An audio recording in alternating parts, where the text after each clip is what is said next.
Artificiële intelligentie, quantumtechnologie, virtual reality. De mogelijkheden van technologie lijken haast onbegrensd.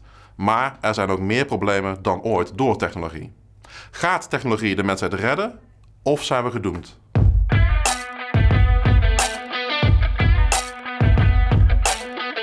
Technologie maakt de tongen los in de samenleving. Er zijn mensen die heel erg optimistisch zijn over de mogelijkheden van technologie. Dat noemen we ook wel techno-optimisme. Er zijn ook mensen die heel veel doemscenario's zien, heel veel beren op de weg. Mensen die misschien bang zijn voor technologieontwikkelingen. En dat noemen wij techno-pessimisten. En dat kun je eigenlijk een klein beetje teruggeleiden tot zo'n beetje zo rondom de verlichting, 19e eeuw. En daar zag je eigenlijk een enorm optimistisch beeld rondom technologie ontstaan. Het idee dat ook een beetje samenhangt met die verlichting is dat mensen in staat zijn om de omgeving naar eigen hand te kunnen zetten. Technologie kan daar enorm bij helpen. We zagen dat ook in bijvoorbeeld de werken van iemand als Jules Verne. Je kent hem misschien nog wel. Naar de maan en weer terug met een soort kanonskogel of misschien 20.000 mijlen onder zee. Om te kijken wat er in het midden van de aarde zit. En Jules Verne was bij uitstek in het begin een enorme optimist. Die zag heel erg de toegevoegde waarde van technologie, briljante geesten die ervoor konden zorgen dat wij als mens de aarde naar onze eigen hand konden zetten. Ook iemand als H.G. Wells is een persoon die daar veel over schreef. Je kent hem misschien nog wel van de Crystal Egg, een beetje de eerste iPad eigenlijk, 1889. Maar hij was misschien ook al een klein beetje banger voor technologie. The War of the Worlds, bekend voorbeeld. Mensen uit Mars, of aliens eigenlijk uit Mars, die allerlei verschrikkelijke dingen komen doen.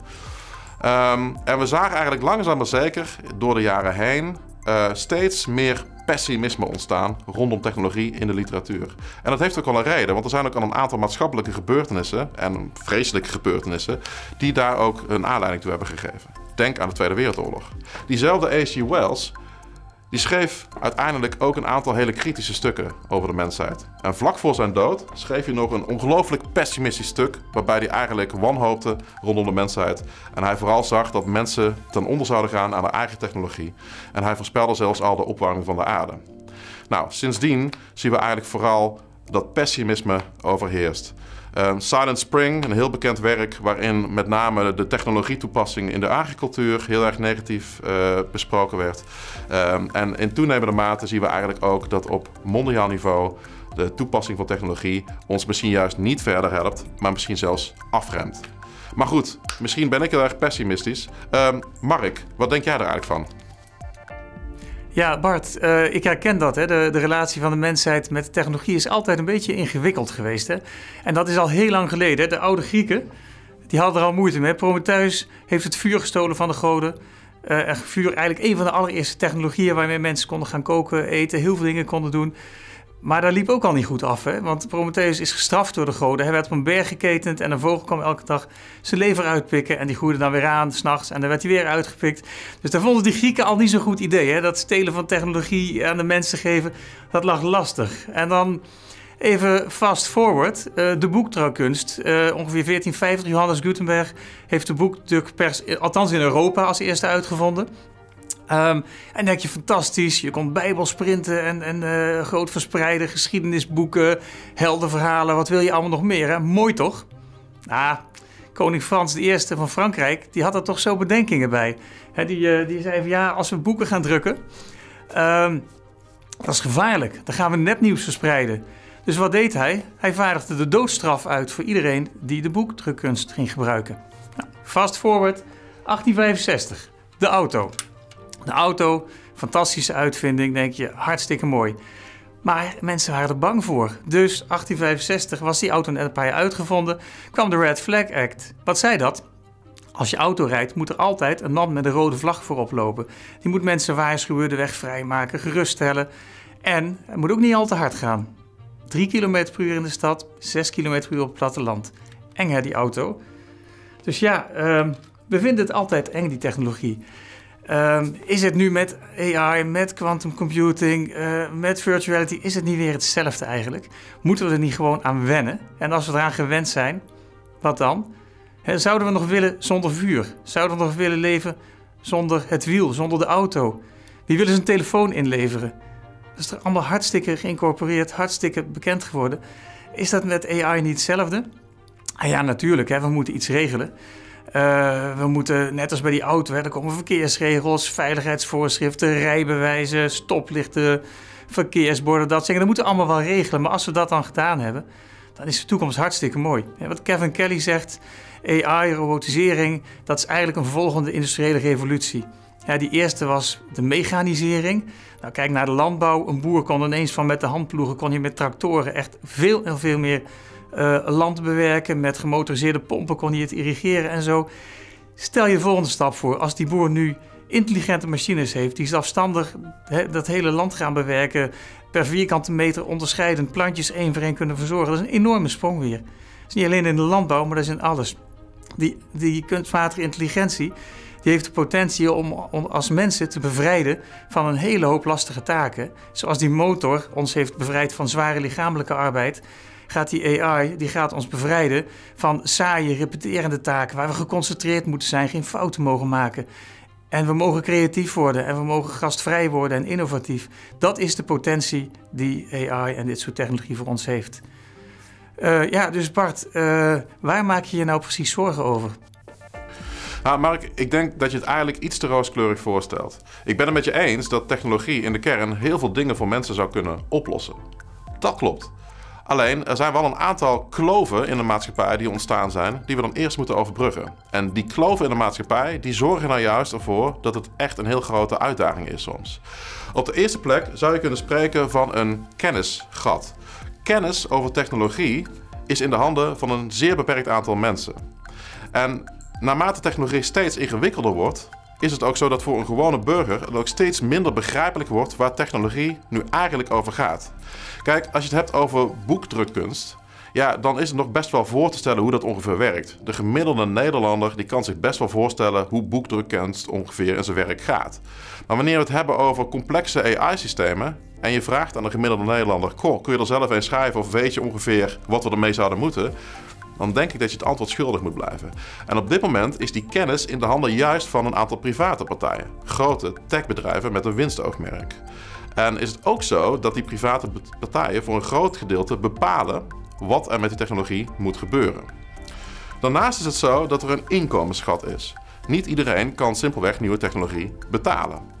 Technologie is duur. En dat betekent dus ook dat als je op wereldlijk niveau kijkt, welvarende landen echt een voorsprong hebben met technologieontwikkeling. En dat gaat ten koste van minder welvarende landen.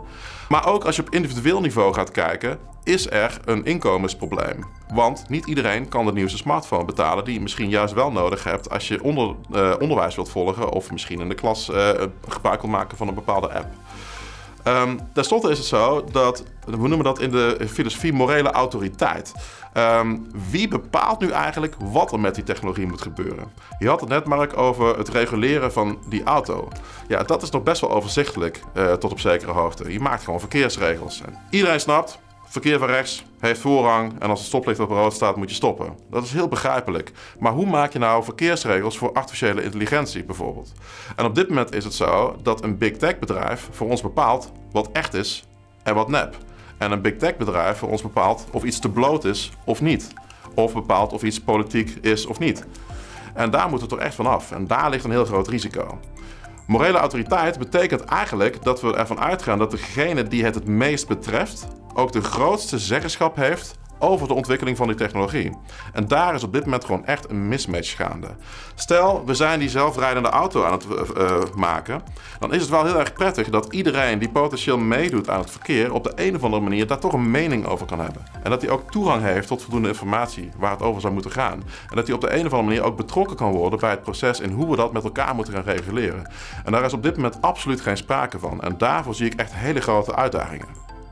Een ander probleem is dat die technologie dus, wat ik net al zei, eigenlijk vele malen ingewikkelder aan het worden is.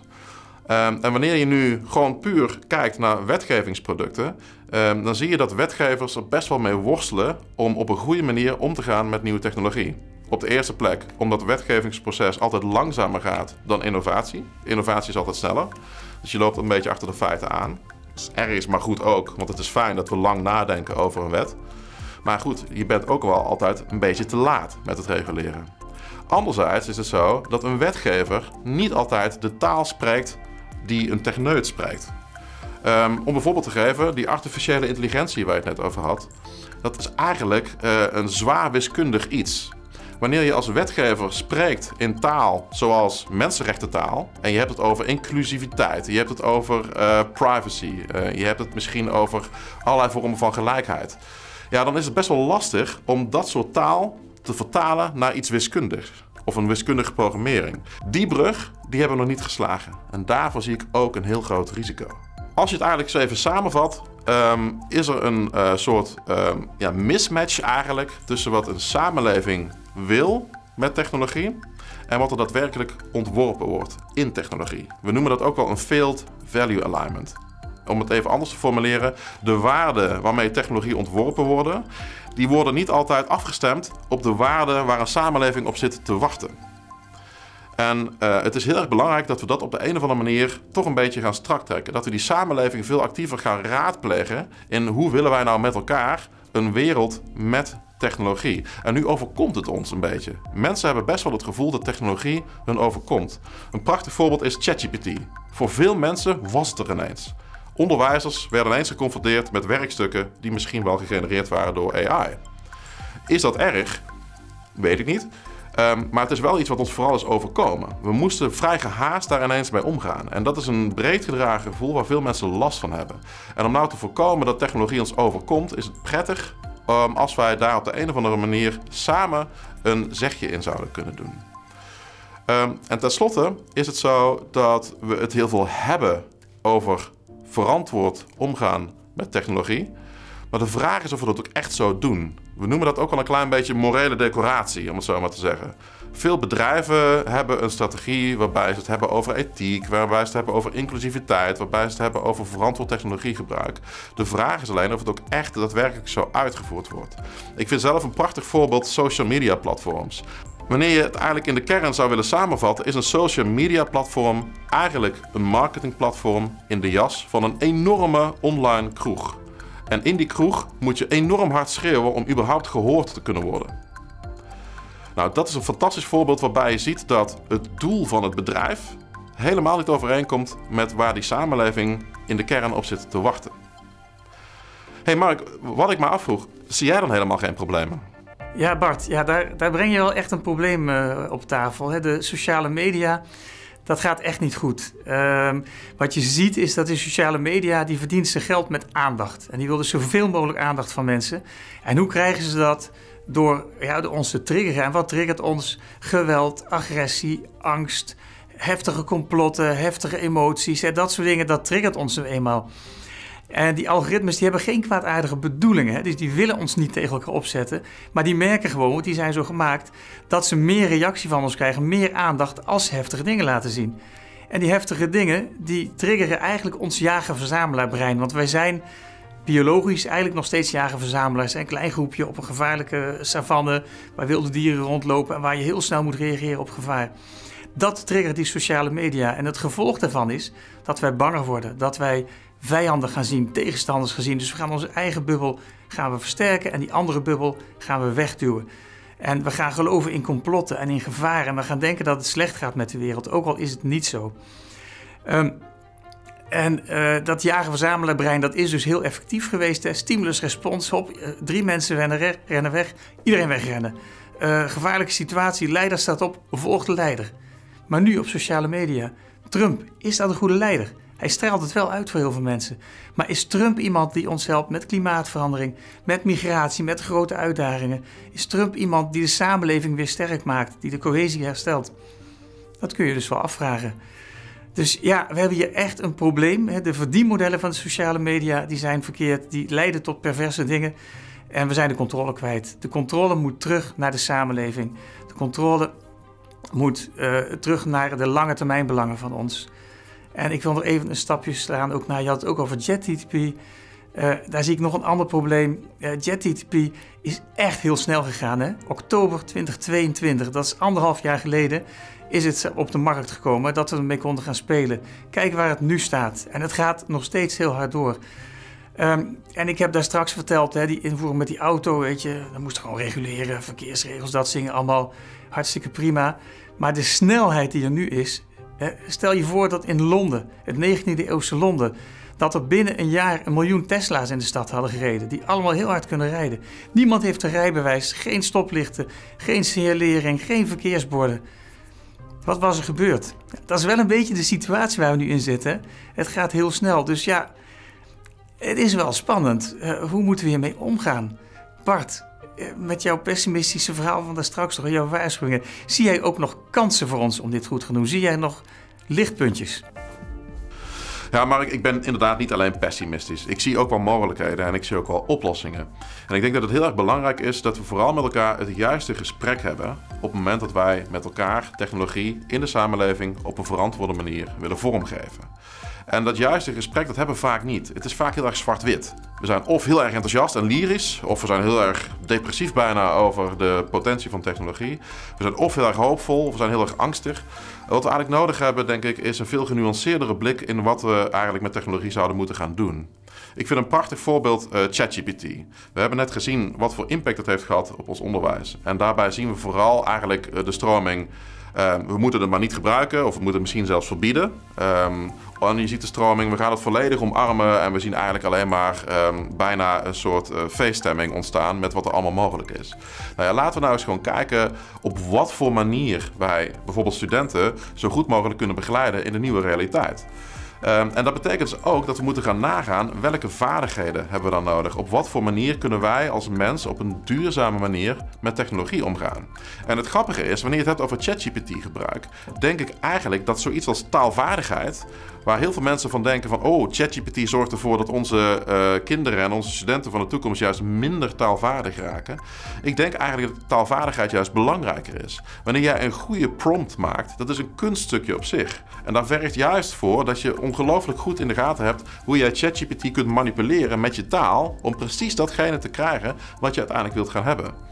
Dus dat betekent dat we ook heel goed moeten nagaan denken over wat taal eigenlijk is voor ons en op wat voor manier taalontwikkeling zou moeten gaan plaatsvinden. Daarnaast is het zo dat zoiets als een basiskennis, feitenkennis, misschien wel belangrijker is dan ooit. Het is lang onderzocht dat wij echt van nep niet meer kunnen onderscheiden. En je zou jezelf de vraag kunnen stellen of dat überhaupt erg is. Iets wat nep is, is niet per definitie onwaar. En iets wat echt is, is niet per definitie waar. Een echt filmpje, daarin kan iemand ook liegen, om maar eens een voorbeeld te noemen. Wat veel belangrijker is, is dat wij datgene wat wij zien op een veilige manier voor onszelf kunnen beoordelen. We noemen dat ook wel met een duur woord epistemische veiligheid. Kunnen wij op een verantwoorde manier chocola maken van de wereld om ons heen? Snappen we wat we zien? En daar zouden we dus ook bijvoorbeeld onze nieuwe generatie een beetje op moeten voorbereiden. Op wat voor manier kan ik veilig iets aan mijn eigen meetlat leggen? En dat betekent dus ook dat een bepaalde basiskennis van de wereld om ons heen echt heel erg belangrijk is. En dat wil niet zeggen dat je uit je hoofd moet kunnen opdreunen dat Karel V geboren is in 1500 en regeerde van 1550 tot 1555. Superleuk. Maar het betekent wel dat je moet snappen wat een koning is. En wat een koning heeft gedaan in de geschiedenis. En hoe bijvoorbeeld een machtsstructuur eruit kan zien. En dat je die basiskennis op orde hebt. En daar kunnen wij, denk ik, heel goed mensen in begeleiden. Om dat op een goede manier te doen. Zodat het wat minder chaotisch wordt. Het tweede punt is dat we het vooral ook samen moeten gaan doen. Die field value alignment waar ik het net over had, ja, die moeten we eigenlijk gaan overbruggen. We moeten ervoor zorgen dat we met allerlei verschillende middelen ervoor zorgen dat datgene wat er in die samenleving is, datgene waar we behoefte aan hebben, dat dat ook terugkomt in de technologieontwikkeling. Stel nou dat wij gaan experimenteren met last mile delivery dienstverlening. Dat een drone jouw pakketje kan brengen in je achtertuin. En dat het dus niet gebracht wordt door een bestelbusje. Misschien een stuk duurzamer, misschien een stuk sneller. En misschien ook gewoon cool dat het gebeurt. Nou, dat soort toepassingen hebben natuurlijk ook een enorme impact op je leefomgeving. Want als de hele binnenstad dadelijk vol met drones hangt, ja, dan vinden we dat misschien ook niet heel erg prettig. Dat betekent dus dat we met elkaar het gesprek aan zullen moeten gaan over hoe we dat dan gaan doen. Nou, een manier om dat te onderzoeken is bijvoorbeeld door een Moral Lab te bouwen. Dat is een installatie waarmee je eigenlijk een blik kunt werpen in de toekomst. Een burger kan daaraan meedoen en die kan echt aan de lijve ondervinden hoe die toekomst eruit zou kunnen zien. En die kan dan zelf spelen met de ethische knoppen van die toekomst. Een burger kan eigenlijk als het ware de eigen morele grens aangeven in iets wat nog niet bestaat op een voor hem of haar begrijpelijke en behapbare manier. Nou, op die manier kun je in ieder geval goed in kaart brengen wat voor sentimenten er in de samenleving spelen wanneer je dus de binnenstad van een stad vol gaat gooien met drones. En kun je misschien ook oplossingen bedenken waarmee je dus in kaart kan brengen wat vinden we prettig, wat vinden we minder prettig, waar liggen eventueel conflicten tussen burgers. En op die manier kan de industrie ook veel gerichter die producten en dienstverlening ontwerpen, omdat ze snappen wat er leeft in die samenleving en omdat ze snappen wat voor behoeften er ook op moreel vlak zijn als het gaat om technologieontwikkeling. Genoeg stof dus om over na te denken. Mark, heb jij er nog wat aan toe te voegen? Ja Bart, dat heb ik.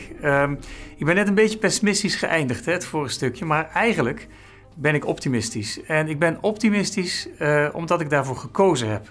Dat klinkt een beetje gek misschien, maar als je wil beïnvloeden wat er gebeurt, dan helpt het niet om pessimistisch langs de zijlijn te gaan staan. Dus ik wil optimistisch, kritisch optimistisch zijn. En dan kom ik in een actiemodus, want ik denk namelijk dat we dit moeten ownen. We moeten deze technologie oppakken en we moeten mee gaan sturen, bepalen waar het naartoe gaat. En daar moeten we een aantal dingen voor doen. Het eerste wat ik denk dat we moeten doen is dat we zorgen dat we weer langzaam kunnen gaan. Dat we kunnen nadenken wat we doen. En ik wil dan het model van Daniel Kahneman gebruiken van het snelle en het langzame brein. En we hebben het net gehad over dat jager-verzamelaar brein. Hè? En dat is dat snelle brein. Gevaar, trigger, respons. Weet je, meteen, hop. 3 mensen rennen weg, ik ren ook weg. Er komt een leeuw aan, we roepen heel hard help en iedereen weet wat er moet gebeuren. Maar er zit geen nadenken in, er zit geen analyse in. Zoals gezegd, de grote problemen van deze tijd, die vragen juist wel over nadenken. Over rust, over discussie, analyse. En de tools waar we het net over gehad hebben, die AI, die algoritmes, dat soort dingen, die zijn daar ook heel goed in. Om rustig te analyseren, om scenario's te verkennen. Nou, laten we dat dan gaan doen. Laten we dat langzame denken gaan oppakken. Dat is één ding.